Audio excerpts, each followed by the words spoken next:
মানব মস্তিষ্কের পরিসরের শক্তিশালী এক সুপার কম্পিউটার নির্মাণ করেছেন অস্ট্রেলিয়ার একদল গবেষক। বিজ্ঞান বিষয়ক অনলাইন সায়েন্স অ্যালার্ট এর তথ্যানুসারে 2024 সালে সক্রিয় হবে ডিপ সাউথ নামের এক সুপার কম্পিউটার। মানুষ মস্তিষ্কের প্রচণ্ড শক্তিশালী, বিস্ময়কর এক সুপার কম্পিউটার বলা যায়। প্রায় 100 বিলিয়ন নিউরন ও 100 বিলিয়ন সিনাপটিক সংযোগ রয়েছে আমাদের মস্তিষ্কে। শুধু তাই নয়, শক্তি ব্যবহারের দিকে থেকেও এটি দারুণ কার্যক্রম করে।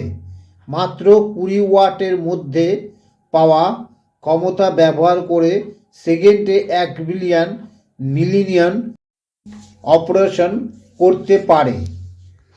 অস্ট্রেলিয়ার ওয়েস্টার্ন সিডনি ইউনিভার্সিটির একদল গবেষক ঠিক এই পরিসরের নেটওয়ার্ক বিশিষ্ট কম্পিউটার নির্মাণ করেছেন। সেকেন্ডে 228 ট্রিলিয়ন সিনাপটিক সংযোগের কার্যক্ষম ও ক্ষমতাশালী এই কম্পিউটার আগামী বছরে সক্রিয় হবে বলে জানা গেছে।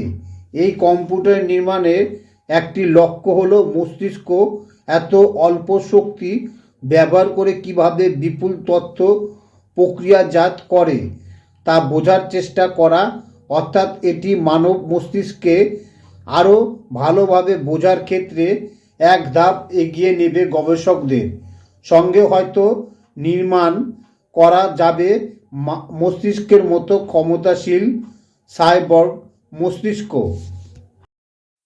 ভান শাওক মনে করেন, মস্তিষ্কের মতো নেটওয়ার্ক বানাতে না পারার ফলেই মানুষ এখনও মস্তিষ্কের কর্মপদ্ধতি, কিভাবে নিউরন ব্যবহার করে মস্তিষ্ক এত বিপুল তথ্য প্রক্রিয়াজাত করে তা বুঝতে পারছে না। তিনি বলেন, প্রচলিত ধারায় কম্পিউটারে গ্রাফিক্স প্রসেসিং ইউনিট ও একাধিক কোরের সেন্ট্রাল প্রসেসিং ইউনিট বা সিপিইউ নির্ভর নিউরাল নেটওয়ার্কে অনেক ধীর গতিতে। এগুলো পরিচালনার জন্য প্রয়োজন প্রচুর পাওয়া। আমাদের কম্পিউটার সেটা বদলে দেবে আশা করছি। সুপার কম্পিউটার দুটি ক্ষেত্রে বড় ভূমিকা রাখবে, এক নিউরোসায়েন্স গবেষণার আর দুই কৃত্রিম বুদ্ধিমত্তা গবেষণায়। বুদ্ধিমত্তার এই সময়ে সুপার কম্পিউটার ও কোয়ান্টাম কম্পিউটার নিয়ে গুগল, আইবিএমের মতো বড় প্রতিষ্ঠানগুলির গবেষণা করছে। কৃত্রিম বুদ্ধিমত্তার বৈপ্লবিক ক্ষমতা কিছুটা ইতিমধ্যে দেখেছে বিশ্ব। সামনে দিনগুলি প্রযুক্তি নিয়ে আশাবাদী হওয়াই যায়।